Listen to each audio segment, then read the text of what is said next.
Welcome to our cash clinic segment, and this week the question is, I borrowed 500,000 shillings to start a butchery business in Ruiru. I have a full-time job in Ngara, so this is a side hustle. Unfortunately, despite the promising returns I had calculated on paper, the business hasn't picked up, and the loan repayments are becoming a burden. I believe the business has the potential to pay me more than I earn. Most of the issues have to do with my absence, and I'm not so sure with how to be involved. I am torn between taking a 3-month break from my job to put my best foot in the business. Or should I just sell my business and count my losses?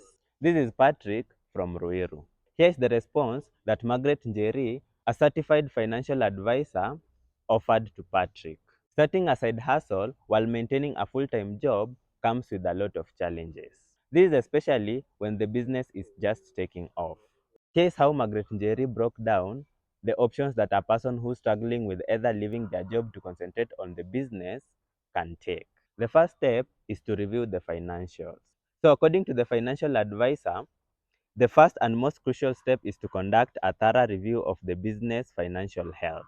This is when to question if the sales are covering the operational costs, and this includes rent, utilities, staff wages, and stock purchases. When it comes to instances where the sales isn't covering all of that, then you need to identify the gaps.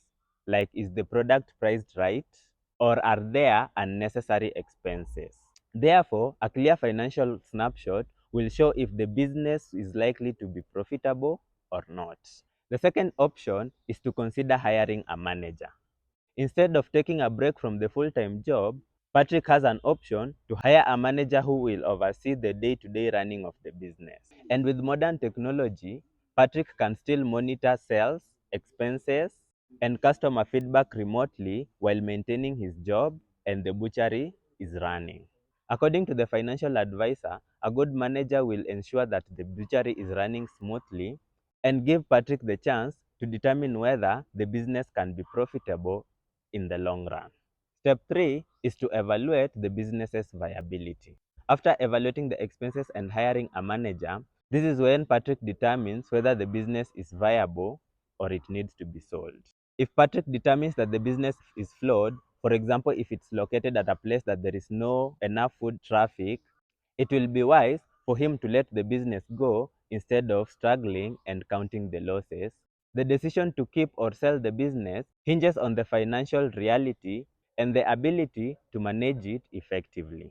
When Patrick has a clear financial picture, he can decide to keep the business or sell it. For more financial advice like this, Money254.co.ke has partnered with certified financial advisors.